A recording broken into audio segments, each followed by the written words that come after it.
I say, what? Ho, I am Brian. Call me the tall, cool one, Gardner, coming to you from Ramble On Towers, Dungeon Studio in scenic Hespeler, Ontario. This is Ramble On Radio, episode 41, the only Led Zeppelin podcast on this or any other known internets. Be sure to go to rambleonradio.com for all your Led Zeppelin news and any links I mentioned during the show.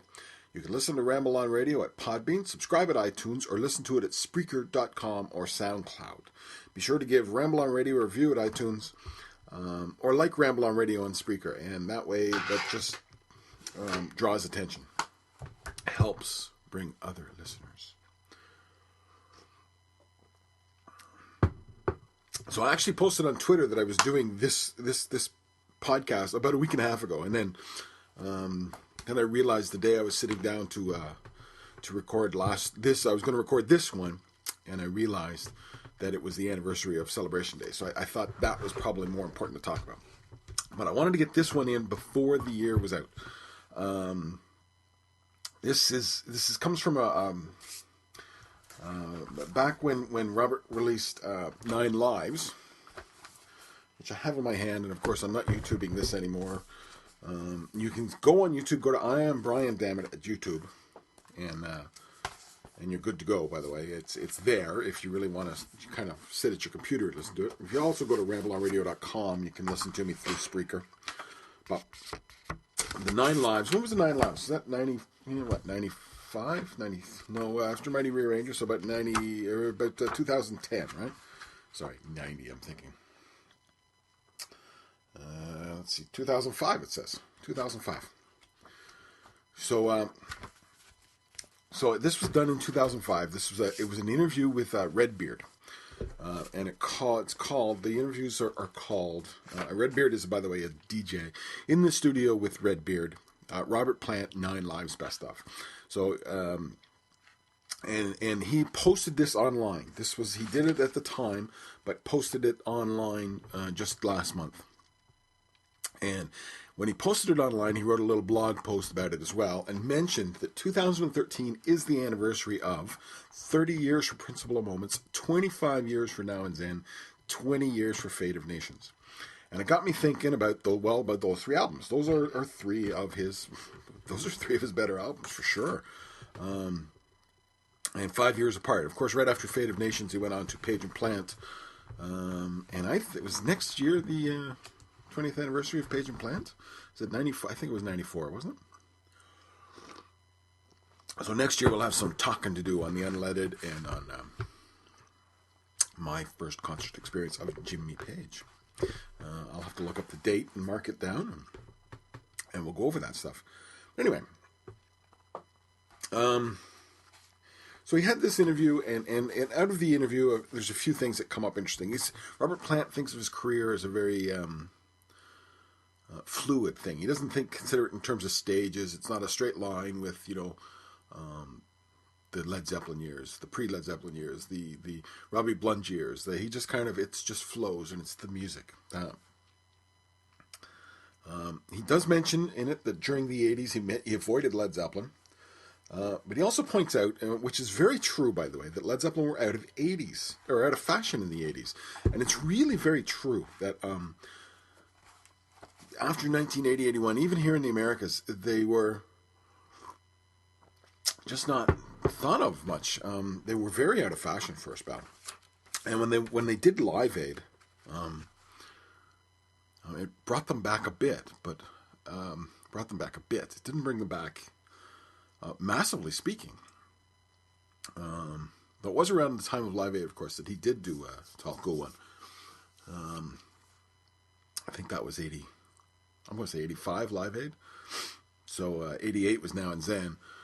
So a couple of years later. But there was a kind of out of fashionness about them. Very. The Beatles, by the way, were also. I recall it distinctly. Just based on a conversation I had with somebody. But yeah, I used to go to bars and see the bars and see bands and stuff. Nobody played Led Zeppelin. It wouldn't touch them.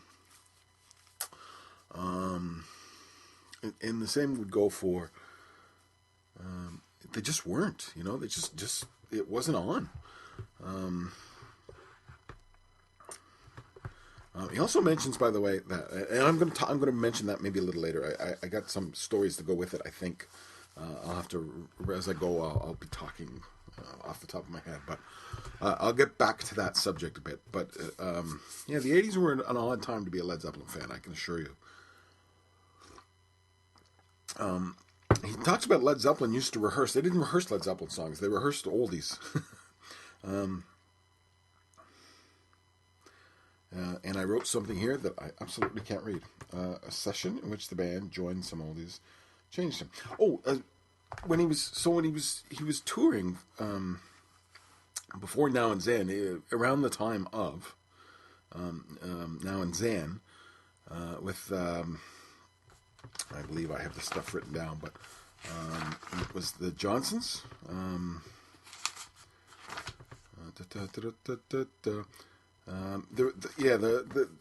The producer, anyway, and the band he had at that time, they were doing some rehearsals and stuff, and they went into an old jam up. They were just rehearsing old songs, and one of the guys, the guitar player, started playing "Whole Lot of Love," and they jammed it, and that was what changed him, made him go, you know, this that was fun, and this is good music. He talks about going back to Morocco before he wrote Now and Zen. Morocco's, of course, where he wrote Kashmir. And he says he felt confident and strong, so he went back to Morocco and found it foreign and alluring.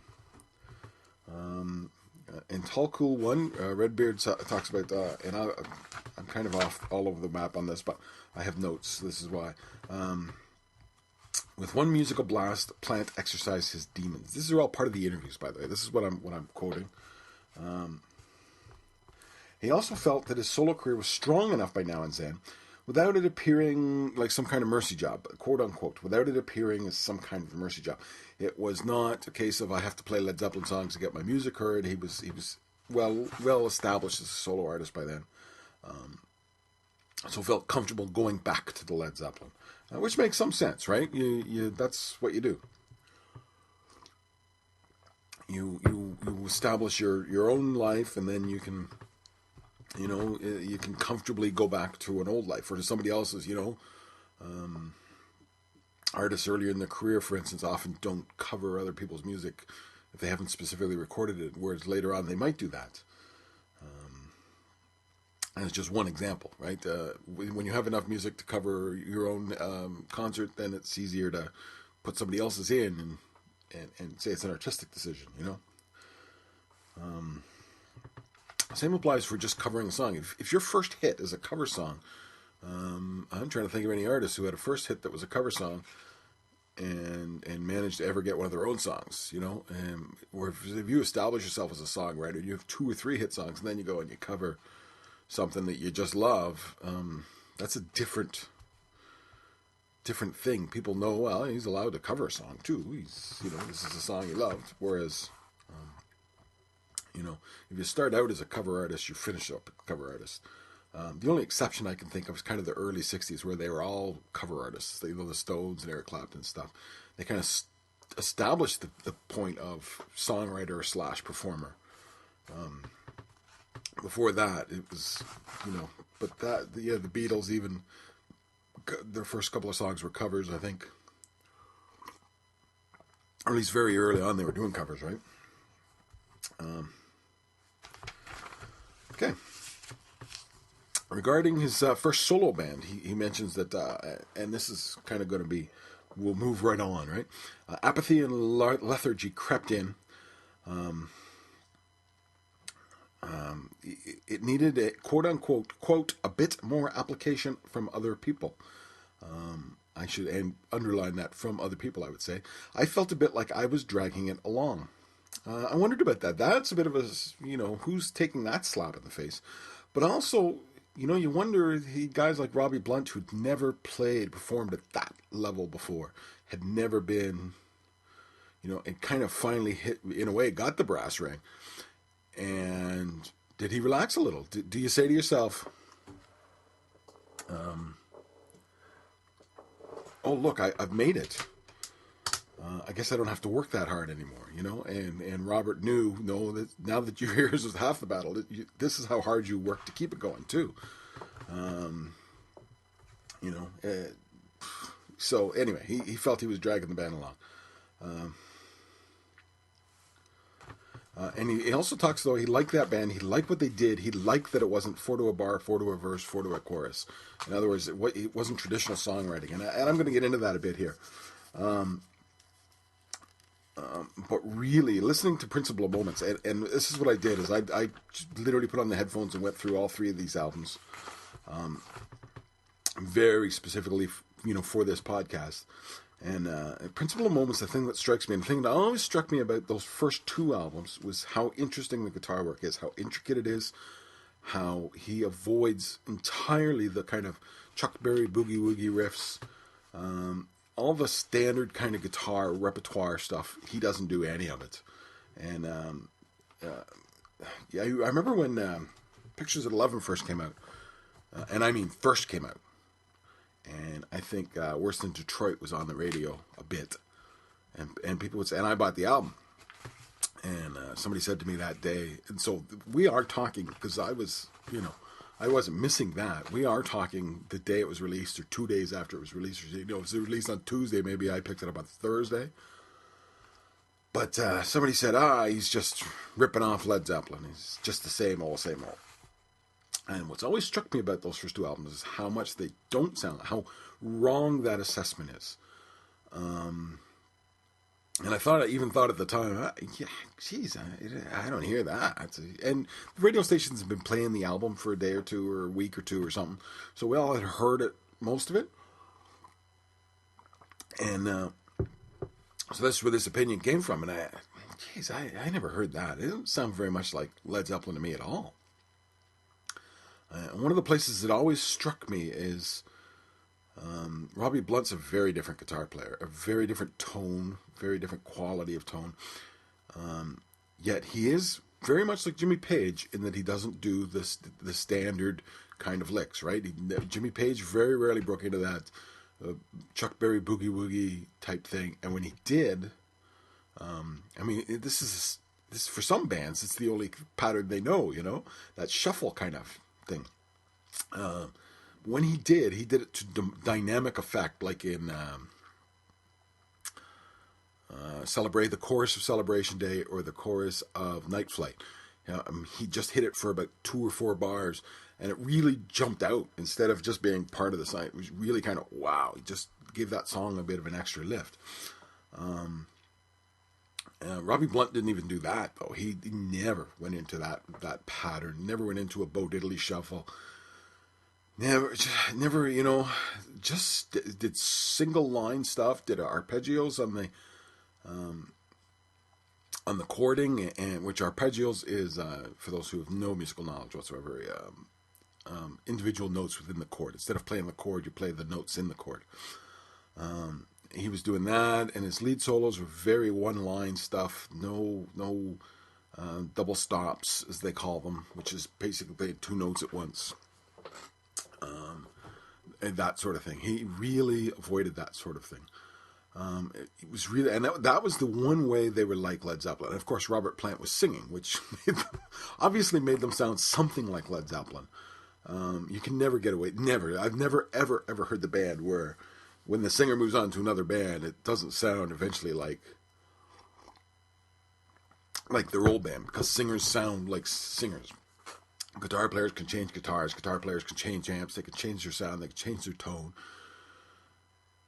But singers are they're stuck with one voice, one throat. That, it's got one tonal, one chapter, essentially. With how they sing, where they sing, what they sing are different things, but it's always going to be that voice. So yeah, there's that, but otherwise, the drums obviously don't sound like John Bonham. Matter of fact, they're very toned back. I think he intentionally got away from a power drummer in this album, in these 2 albums. But anyway, Principal Moments. Here's the set list on Principal Moments. Other Arms, In the Mood, Messing with the Meat Con. And I looked this up. Mekon, or Mekon, I don't know exactly how to say that, is a bad guy from the comics, one of these arch criminal types from the comics. So Messing with the Mekon is it's a comic book thing. Reckless Love, Through with the Two-Step, Horizontal Departure, Stranger Here Than Over There, and Big Log. Big Log's the obvious hit. And I can tell you that he pulled it out this summer, right? Also, I posted on the internet, what would be your, and I'm going to get to this, I hope, what would be your Robert Plant best of? And James Dillon was very quick with Big Log, and somebody, I think somebody else on Twitter mentioned Big Log, and it's an obvious there. If you go to the early ones, it's probably the first one people think of the first two albums, you know. But I want to get into other rhymes. I think this album has the mood. Now, he split with his wife around the time of this album. And I've always thought this album is his Blood on the Tracks. It's a breakup album. And it's an album about... And he's also about to go back on the road with his new band with this album. And I feel he's very conflicted through this whole writing process about, is he going to do that? And I always wondered... There was never any information about why him and his wife split up. And I always wondered if going back on the road with the band... was the why. I always, and this album is why I think that. I just think there's a lot of kind of stuff in there about being a musician and the stuff about the wife. And there's some nasty songs and there's some sad songs. In Other Arms, I mentioned specifically there's the line, "Not a prisoner of your hit parade." This is a bit of a standing out. This is what we're doing. And then In the Mood, then I go through so In the Mood to me is, I'm sorry, it was a week and a half ago, and I'm forgetting what I was actually thinking about Other Arms, but In the Mood has always been to me this, I'm ready to get back out, I'm ready to do it again, I'm in the mood for a melody, I'm in the mood to sing. And if you go through the words, there's kind of this anxious to get out there and do it. You go Through with a Two-Step, and I think it's the opposite of In the Mood. He's in a different place. He talks about through with the show, through with the other women, through the Two-Step is kind of a double entendre with the fooling around and the musical career. And it's the flip of In the Mood. In the Mood, he's ready to go through the Two-Step. And I always felt listening to, and I remember, the first time I heard it, this sounds like a guy sitting in a bar with a few too many, starting to get morose. You know those guys? I don't know why. I met one this fall, by the way. Anyway, they get depressed and morose after drinking, so they drink some more. And then it almost sounds a bit like that. Like he's weighing it. He's trying to say. And when I saw him in '84. Was it 83 or 84? I have to dig up my concert tickets, don't I? But anyway, the very first tour, the summer of. It was actually September. It was stinking hot in Maple Leaf Gardens. I can't remember the year, but I think it was September 10th. How's that? That's actually typical me. So, I know the date of my anniversary. I had no idea what year it was. I'll go to my wife and say, okay, our anniversary's coming up. And she's the opposite. She'll go, no, I didn't know. Oh, yeah, it's coming up. It's 2 weeks. What year is it anyway? She'll go, well, it's 23 years. Okay, good. So, hey, how's that for an aside? So he sat at the piano through the Two-Step for half the song. Like a guy sitting at the bar drinking. And I always felt that was just the mood of that song. Then there's Messing with a Mekon. Reckless Love is in it. And these are Horizontal Departure. Stranger Here Than Over There is like your lonely, Don't Leave Me Alone song. Big Road is Hitting the Road and Lonely on the Road. And Big Log, Big Log is actually a reference to truckers. Truckers use it. It's a long trip in trucker parlance. So he's kind of off into the horizon. You see in the first, and see, thinking of it in terms of an album, in Other Arms, he opens up with this kind of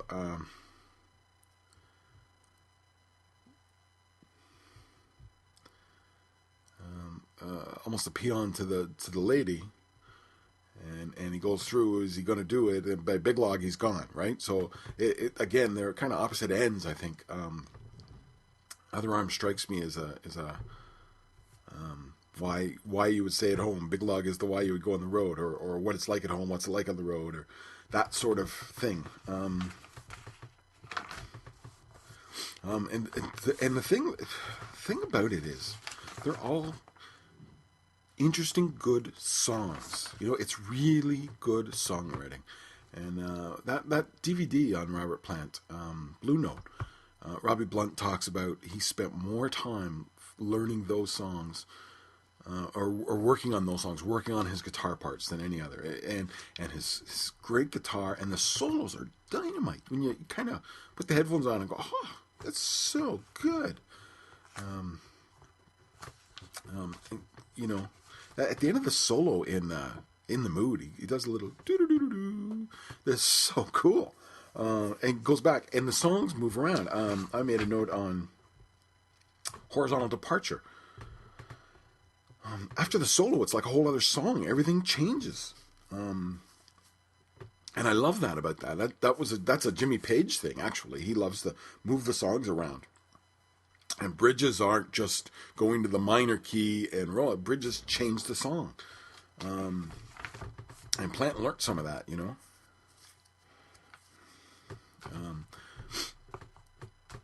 Messing with the Macon. Okay, I did write all this stuff down. Is another. It's another breakup song. And Stranger Here Than Over There. Great music. Interesting music. So then after Principle of Moments, he did Shaken and Stirred, which didn't get, and I listened to that one this week, and it's not as good, anywhere near as good. It really is a fall off there. And then that's, of course, when he goes off and starts doing some Zeppelin stuff, gets on stage with Jimmy Page. Honey Drippers is in there, I think. I think the Honey Drippers was after this album. So he's starting to, he's seen Jimmy a bit. He's things are happening. So then comes, at 5 years later comes Now and Zen. And here's Now and Zen. Heaven Knows, Dance on My Own, Tall Cool One, The Way I Feel, Helen of Troy, Billy's Revenge, Ship of Fools, Why, White, Clean, and Neat, and Walking Towards Paradise. I have awful handwriting, by the way. That's why I'm going slow on this. And the first thing that struck me on this is doing those, he talked about that first band. They didn't do 4x4x4 songs. They didn't do songs that were 4 to a bar, 4 to a verse, 4 to a chorus. Now and Zen is exactly that. Exactly that. Verse, chorus, bridge, verse, chorus.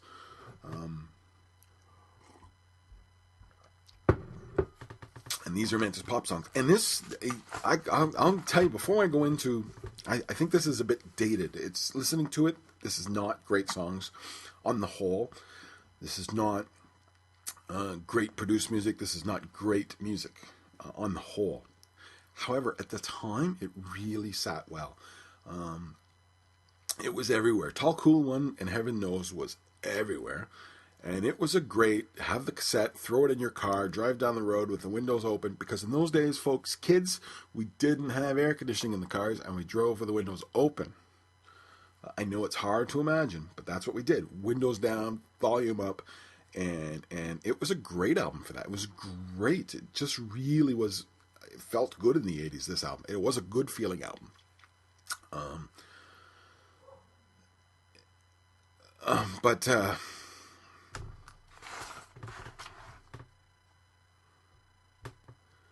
But it has not worn well. It really doesn't listen as well now. Heaven Knows still a good song. It goes on my little list of Robert songs. And of course, Tall Cool. Tall Cool One's a cool song. It's Train Kept a Rolling with different lyrics, right? It is a cool song. And then I made notes on the other. Dance on My Own, great solo. The Way I Feel, and this is where it starts to fall apart, I think. Dance on My Own's not a bad song. Heaven Knows a good upbeat song. Dance on My Own's good. Tall Cool One's great. The Way I Feel was yawn. I listened to about half of it and I went, fast forward. Helen of Troy is actually another hot one, another good hot song. Billy's Revenge is a hot rockabilly piece, and reminded me of Poor Tom from the Kodo album.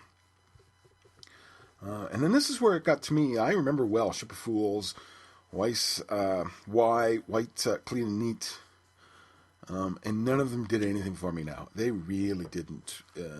And I was almost done with this album. By Walking Towards Paradise, I was thinking, I hated the ending on Billy's Revenge. Hated the ending on it. As much as I liked the song, the ending was awful.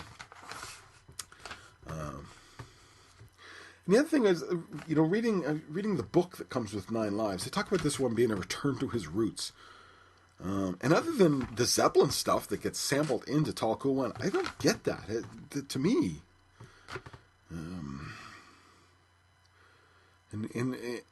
why Ship of Fools? There's nothing Zeppelin about them. Billy's Revenge, well, it reminds me of Poor Tom, but other than that, that's not a classic Zeppelin song by any stretch.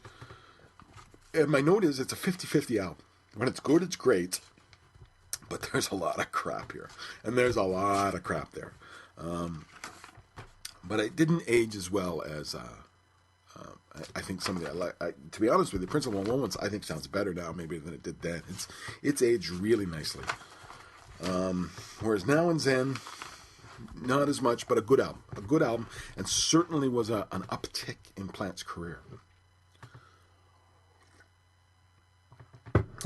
He went from. This was after Live Aid, so, they were cool again. Zeppelin were getting cool again. This was the late 80s. Now, the metal band, like the hair bands, never played kind of homage to Led Zeppelin until later in the 80s. Guns N' Roses came along and kind of did, well, very much did. In the bands, at that time, bands like Great White and stuff started talking about Zeppelin influence, but you didn't hear that in the early 80s. And I hung around with guitar players, and nobody was playing Jimmy Page stuff. They were doing tapping. They were learning Yngwie Malmsteen crap. The technical thing was in. Nobody was learning Jimmy Page stuff. Nobody. And there's somebody said to me one time, well, everybody goes through a little Jimmy Page, but then they outgrow that. I think most guitar players have gone back to the Jimmy Page style now. Don't you? So anyway, after Now and Zen is Manic Nirvana, which is another, and it was a couple of years later, I guess. I don't have the date line. But it's another good one. I really like Manic Nirvana. And this is his 80s hot, and he's got the big hair, and he's got the hair, that kind of Robert Plant hair look is actually in the 80s, and everybody's doing it. All he had to do was add a little hairspray, and he fit right in. It's probably the last time he was stylish, wouldn't you say? He gave up on that one. That's what happens when you hit 50. Stylish becomes a... And I guess when you get Robert Plant kind of cool, you can say at 40. Then 93 comes Fate of Nations. And I think the thing, listening to this, I was shocked how good an album this was. I don't think I've ever really given this much time. And... matter of fact, I remember hearing If I Were a Carpenter one time. And my wife and I fussed and fidgeted about the first song in our wedding. And we went crazy trying to pick just the song. And the first time I heard If I Were a Carpenter, I said, that's the song I would have picked. If I'd have even known it was out there. Now, it wasn't out there yet. I was married in 91. Or 2. 1 or 2. I don't know anymore. I can't count past 15 or 16 anyway, so just 20 some odd. But it was in that period, so it would have been after. But that's the part of the thing was I was out of the loop as when I heard that, and in '93, I actually bought my first house in '93. Actually, I think I bought it in '92. So yeah, I got married in '91, '92 the house, '93 I turned 30. So. We were renting the house and doing this and that, and I would pick up a few songs on the radio, so I would have heard 29 Palms, for instance, but really not much else.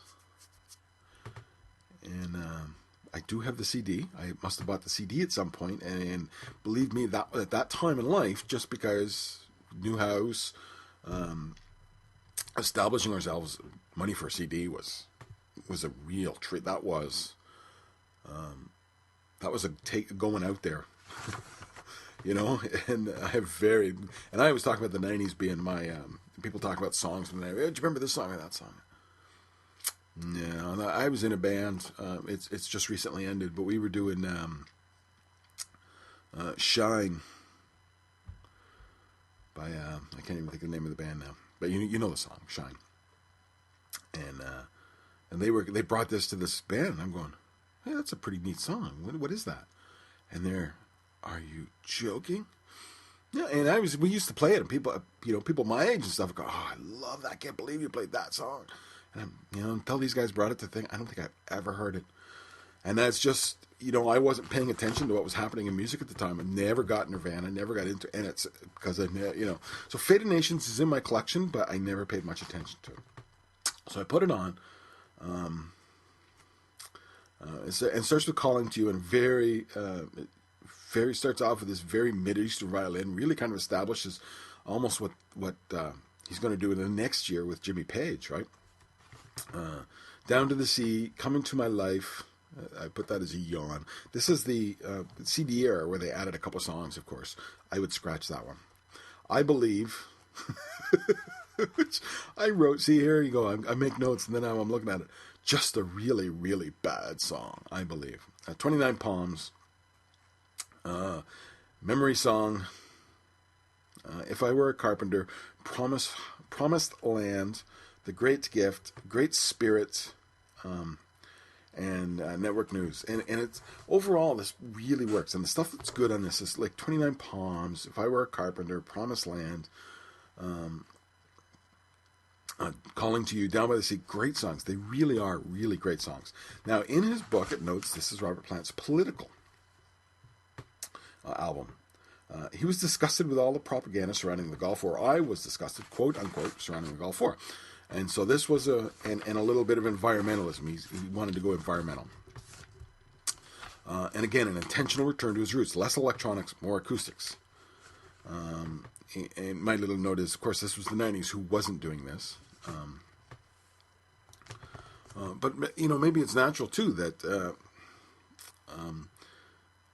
that's kind of what he did with Led Zeppelin. And by this time, he's now... a year later, this should all be looked at probably in the thing that a year later he finally decided to play with Jimmy again. So it,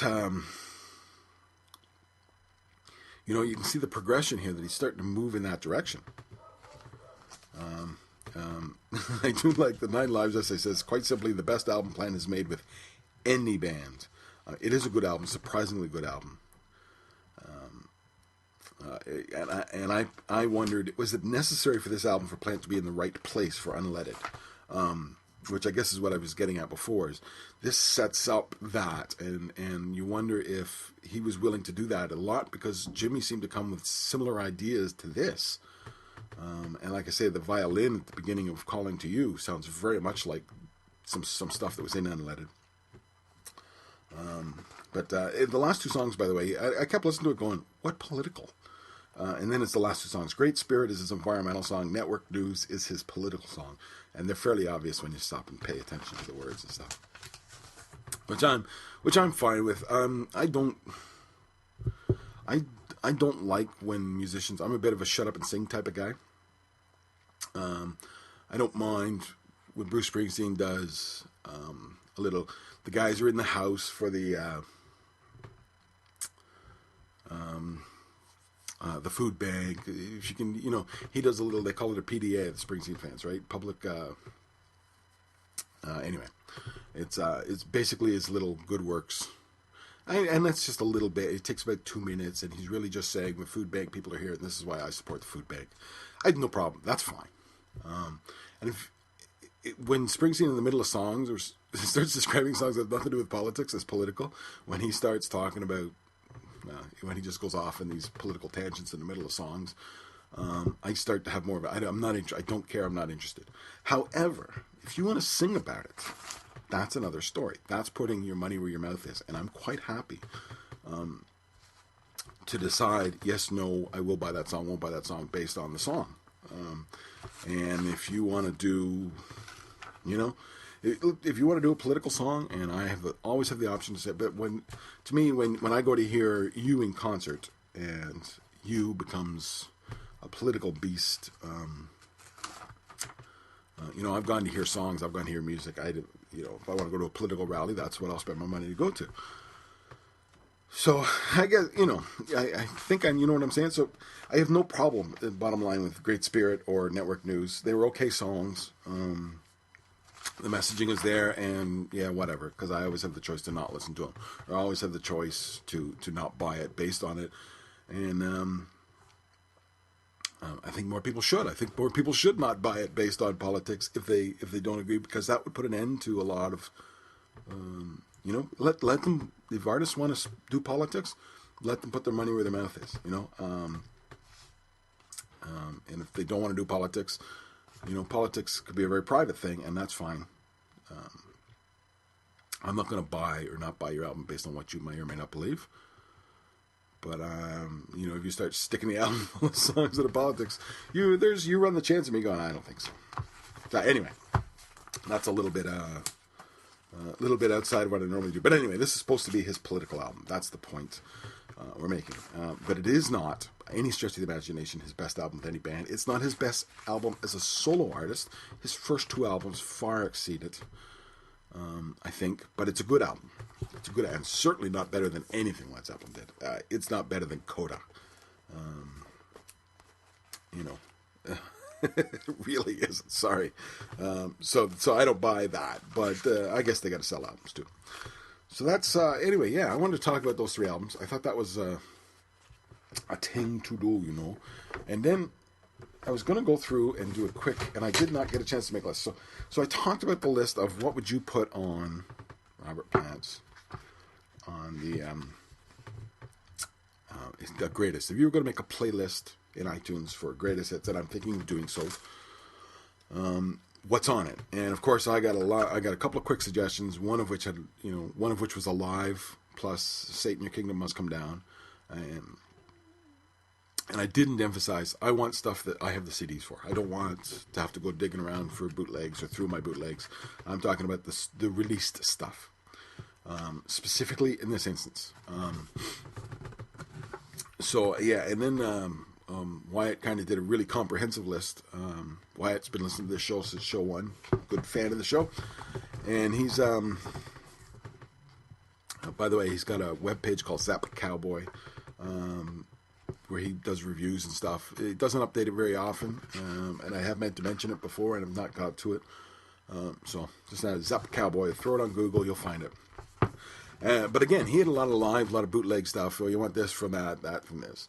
And not really what I was after. He had a fairly good selection, and I would disagree with some of it.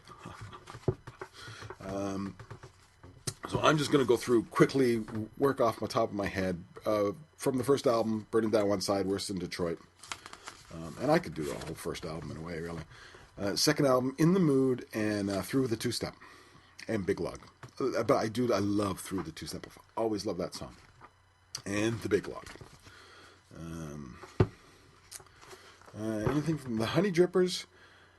I think I would throw Rockin' at Midnight on from the Honey Drippers, but not Sea of Love is the traditional one. Not really that interested. Shaken and Stirred. Yeah, somebody did get me on Twitter. I think it was somebody got me on Twitter and said, Little by Little from Shaken would be the only thing from Shaken and Stirred. I can't disagree with that. Little by Little makes it. I don't think anything else. And looking at it, nothing strikes me.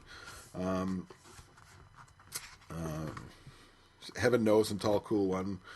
Manic Nirvana, Gats. Yeah, it's a different, There's a lot on Tie Dye on the Highway, maybe. I Cried. Hurting Kind. I guess Hurting Kind's got to be in there. Yeah, maybe. Fate of Nation Seas.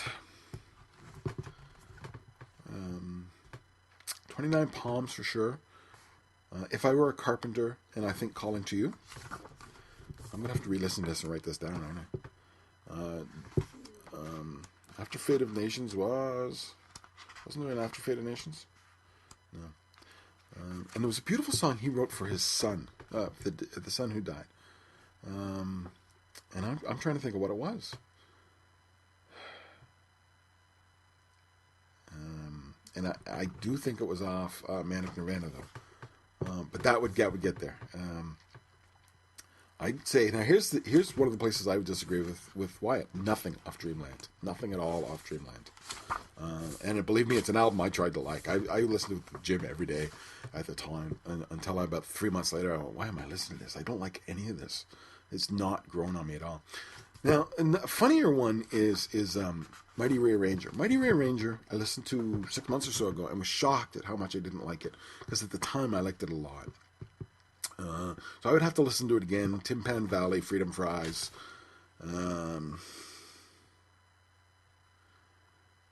maybe Mighty Rearranger. I'd have to listen to that again though and decide if those three go. But from this era, he also released the Live in Paris CD. It was for some charities, and he had this band, The Strange Sensation, and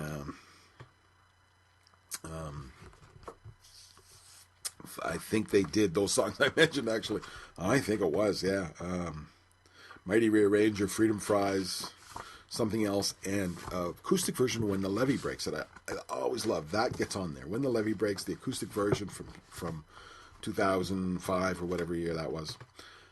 It gets on there for sure. Probably 2005.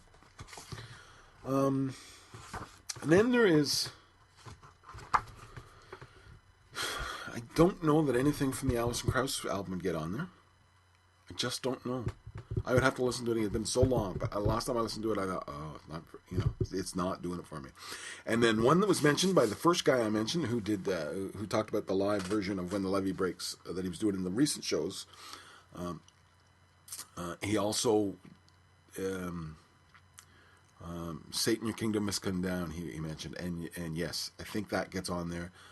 I think Angel Dance, and no, definitely Angel Dance is on there. Definitely Satan, Your Kingdom Must Come Down. Maybe Monkey. So that's kind of my list of the Robert Plant best of, and I'm going to listen to this again and write it down, and I'll definitely put it on the Facebook page. And I'd love to see your list. What do you think needs to be on a best of Robert Plant out of his solo albums, preferably out of his solo albums? No, out of his solo years, definitely out of the studio stuff, the officially released material. Okay, so that is it. That is episode number 41 of Ramble On Radio. Go to rambleonradio.com for all the news, etc., etc.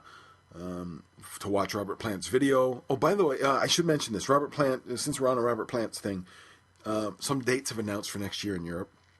Got about 8 or 10 dates announced. Looks like mid-June to late July is seeing, I imagine, and it starts June 15th, and there's a week between.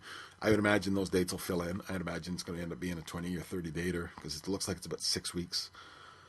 And it sounds like an album's coming, too. He's been recording, and he's talking about the album's almost finished.